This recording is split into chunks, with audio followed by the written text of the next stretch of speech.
Nirmal Bang, ladies and gentlemen, I'm Hero Dadia. We have with us Mr. Manish Gangwal, Chief Financial Officer of Gulfall Lubricants India, joining in. Welcome to the show, Manish, and always a pleasure to speak to you and get insights from you. And congratulations for the quarter. My first question coming to you is the kind of growth that we've seen in this quarter. What would you actually attribute to this growth to, and how would you compare it to the previous quarters, taking into consideration the way things have moved? So you see, I think overall we had a very good quarter. Quarter one was all-time high in terms of volume for us for core lubricants, and we crossed the 700 crore revenue for the first time. So both have been a milestone. Of course, the year-on-year figure, if you look at that, also looks quite impressive because our EBITDA doubled from last year quarter one. Our profit growth was 80%. Also because last year quarter one there was a COVID impact in that quarter, so the YOY figure looked exceptionally well. But we have also grown quarter on quarter.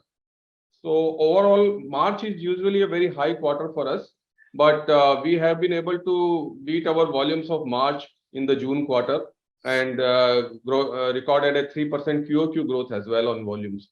So that also is a very heartening thing. That means the demand conditions are good.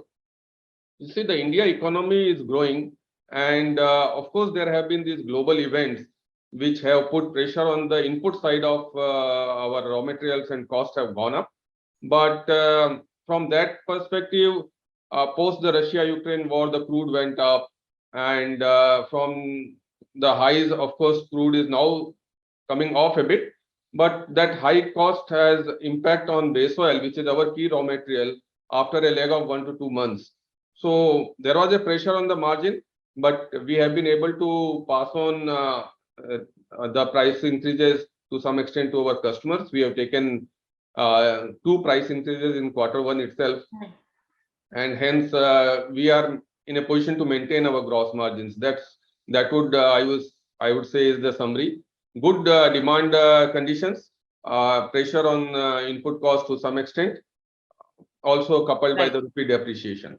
Right. So if you have to actually divide it between 2 segments, that's B2B and B2C, which segment has actually contributed? And do you think that's going to be the way forward as well?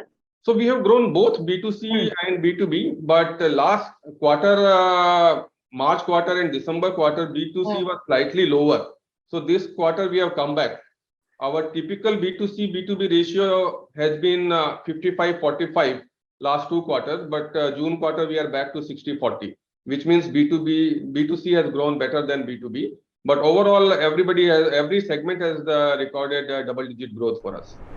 In terms of geographies as well, how is the growth looking like?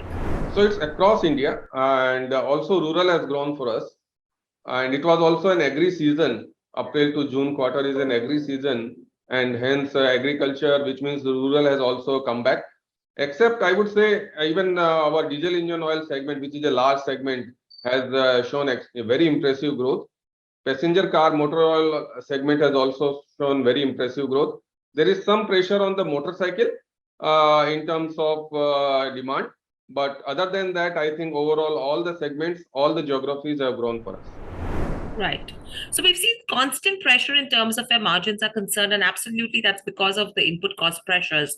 We've seen the way crude prices have moved up. Additive prices have seen a hike as well. There's been a sharp depreciation in terms of the Indian rupee. So how has been the impact on margins, and when do you see that normalizing, number one?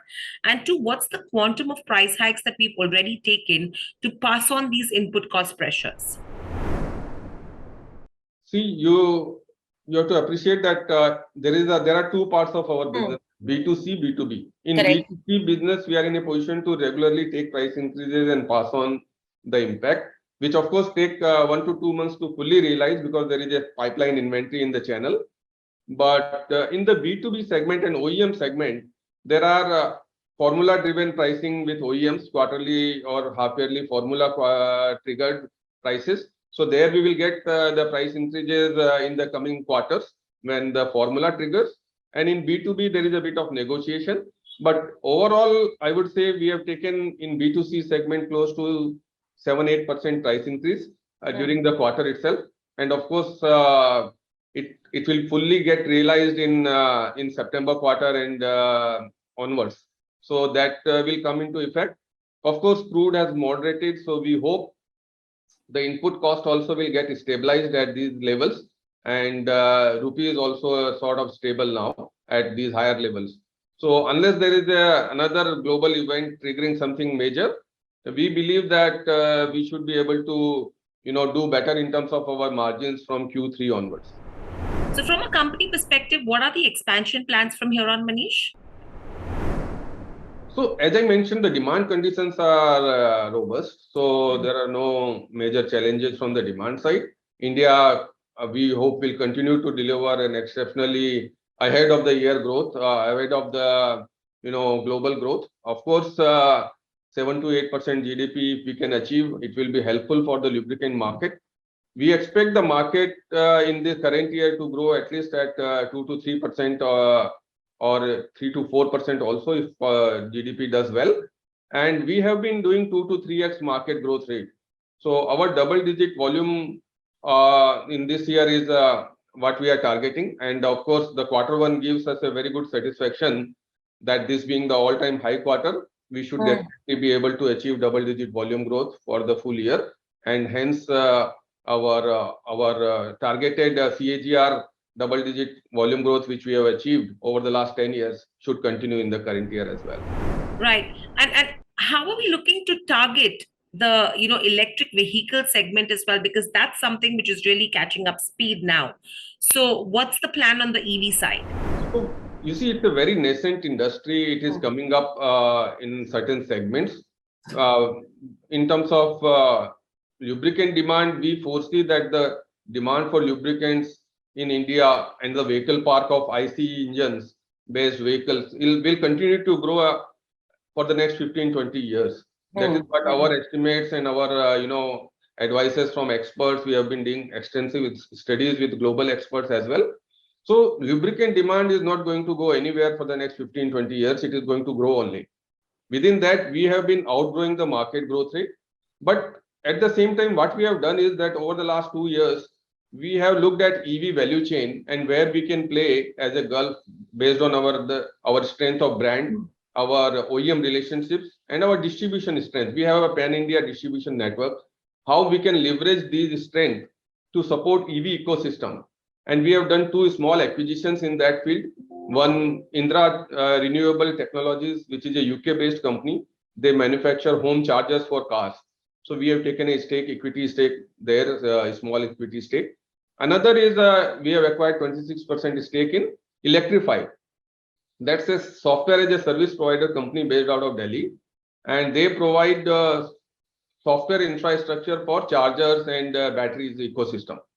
So we have done these bits in the EV ecosystem as of now, but we are looking at every value chain in that area, and definitely we will play our role in the EV, and in addition to that, we have launched complete range of EV fluids, which will be required for EVs. So we are looking at the sector, although it is very nascent at this stage, but we will definitely play a role in EV. So very lastly, to put all of this together, if you have to see growth, what is FY23 looking like, and what are the key focus areas for us? So we are doing 2 things. We continue to grow our lubricant business. There is we are a 5 to 6% market share company. We have a lot of headroom. Plus the market itself is growing. And considering the economic environment, infrastructure, Government of India has declared that they will be significantly pushing up the infrastructure spending over the next 10 years. That will broaden the horizon of the lubricant sector further. And we are a very robust player in the infra segment also in terms of supply of lubricants. So, and in addition, the China Plus One, the manufacturing sector is doing very well. That has picked up over the last 1 year, 1.5 years in India. And many manufacturing companies may set up plants in India. And that will help us to grow our B2B segment as well. So we are looking at all the 3 segments, our infra segment, B2B, and our retail Bazaar segment to grow, along with nurturing our OEMs. We have close to 25 OEMs now, which we are catering to. So we will continue to focus on that. And grow our market share in the lubricant space. At the same time, we will look at EV value chain, what we can play our role. So that's the focus for the next, I would say, 12 to 18 months. Right. So absolutely from what you're saying is, well, the trajectory looks onwards and upwards from here on. A good quarter that we've seen, it's a good start to FY23. And, the plan looks really solid to deliver. So once again, congratulations for the quarter and good luck for the coming quarters. Speak to you soon again. Stay safe. Subscribe to our YouTube channel for in-depth interviews of India Inc. and press the bell icon so that you do not miss our updates.